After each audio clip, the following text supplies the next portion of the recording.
Shalom, Assalamualaikum warahmatullahi wabarakatuh.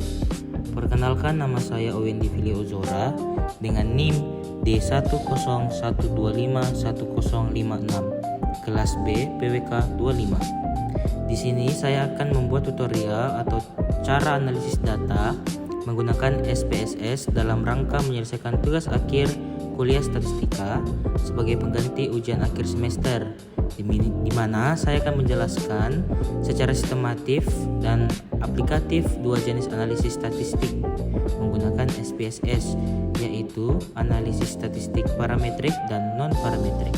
Apa itu analisis statistik parametrik? Jadi, analisis statistik parametrik adalah metode pengujian statistik yang digunakan untuk menguji hipotesis berdasarkan parameter populasi dengan asumsi utama bahwa data berdistribusi normal, berskala interval atau rasio, memiliki homogenitas varian, dan hubungan antar variabelnya bersifat linear.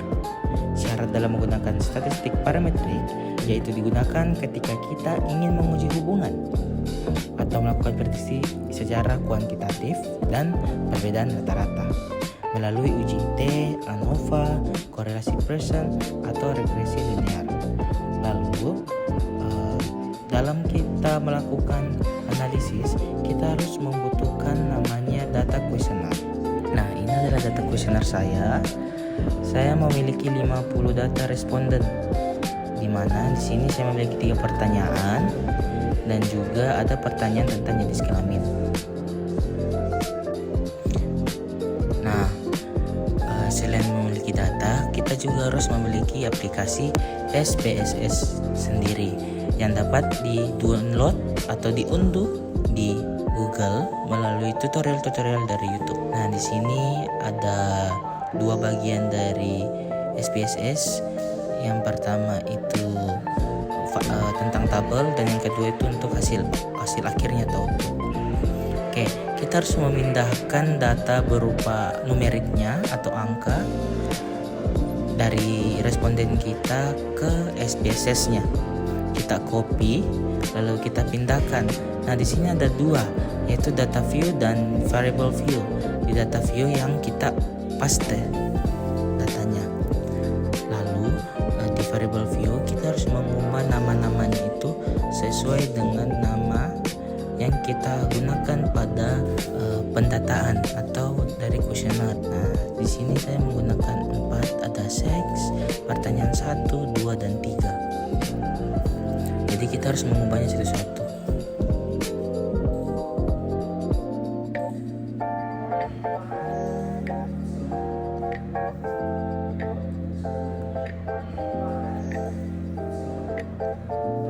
Nah, tipenya itu harus numerik ya teman-teman. Lalu measurenya kita ubah semua ke scale. Lalu di bagian sex, di value-nya itu kita ubah berikan label 1 untuk laki-laki dan 2 untuk perempuan.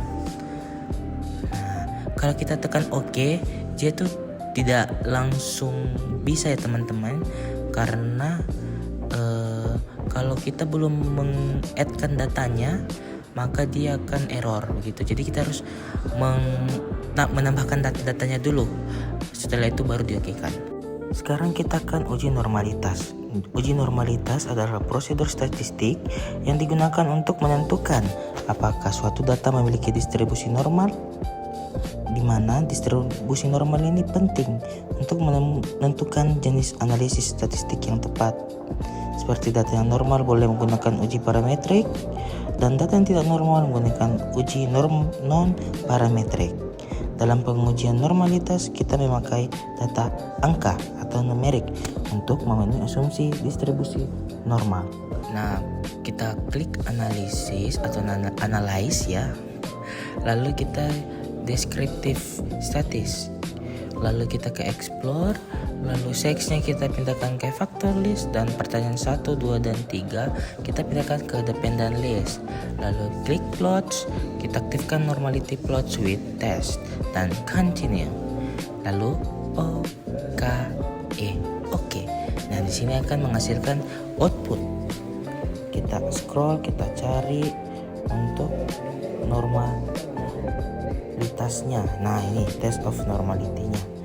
Di test of normality ada 2 nilai. Nah, di sini kita pakai yang pertama sebelah kiri karena kita menggunakan 50 data.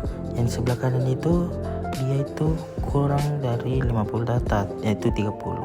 Di sini kalau sig-nya lebih dari 0,05 maka dia itu normal, tapi kalau tidak berarti dia tidak normal distribusinya. Oke, sekarang kita kan uji homogenitas, yang dimana untuk mengetahui apakah dua atau kelompok data memiliki varian yang sama. Varian homogen berarti tingkat penyebaran datanya setara atau tidak berbeda. Karena uji homogen ini bagian dari uji asumsi sebagai syarat dalam uji statistik parametrik. Nah, langkah-langkahnya itu kita ke analisis. Setelah itu seperti yang tadi deskriptif statistik, lalu ke explore. Nah, di sini yang berbeda plotnya, yang tadi yang non kita ubah ke power estimation, lalu continue. Dan oke, nanti outputnya itu kita scroll dan kita cari sampai dapat tes homogen. Nah, ini dia teman-teman. Di sini kita melihat sig-nya lagi teman-teman. Kalau misalnya sig-nya itu lebih dari 0,05 artinya dia itu homogen.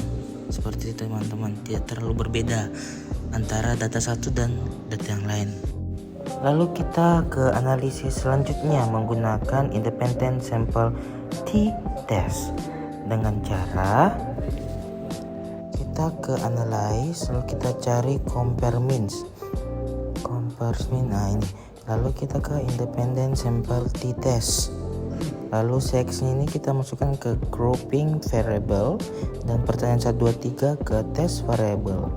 Nah, di sex kita ke define group untuk memisahkan data perempuan laki-laki, grup 1 untuk perempuan dan grup 2 untuk laki-laki.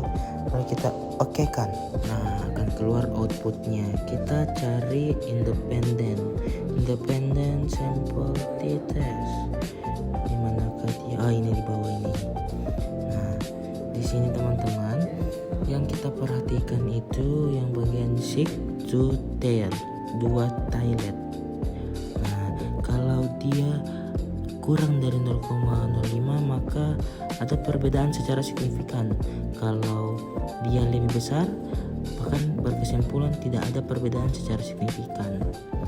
Kita bisa lihat ya teman-teman. Setelah itu kita melakukan uji independent t-test, kita akan lanjut ke uji non parametrik. Oke, jadi apa itu uji non parametrik? Uji non parametrik adalah uji yang tidak mensyaratkan harus berdistribusi normal dan umumnya digunakan untuk data berskala nominal atau ordinal atau data rasio yang tidak memenuhi asumsi parametrik, yang digunakan ketika data tidak normal, berskala ordinal, jumlah sampel kecil, dan banyak outliernya. Adapun langkah-langkah untuk uji non parametrik yaitu kita klik analyze, lalu klik non parametric test, lalu legasi dialog, lalu ke to independent sample. Nah, kita klik. Setelah itu seksinya kita pindahkan ke grouping variable seperti langkah yang tadi. Kita pindahkan. Oke.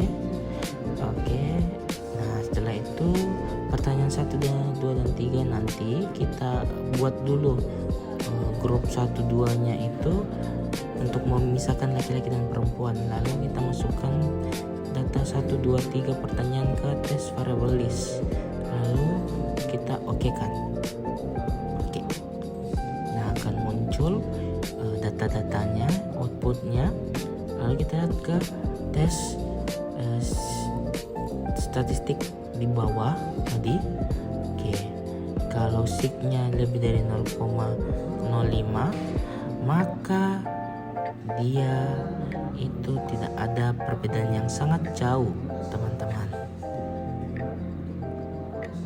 sehingga pada Berdasarkan seluruh rangkaian analisis menggunakan SPSS, meliputi uji normalitas, homogen, parametrik, lalu independent sample test, dan uji non-parametrik, dapat disimpulkan bahwa sebagian data ini tidak memenuhi asumsi normalitas, sehingga analisis dilakukan dengan kombinasi uji parametrik dan non-parametrik.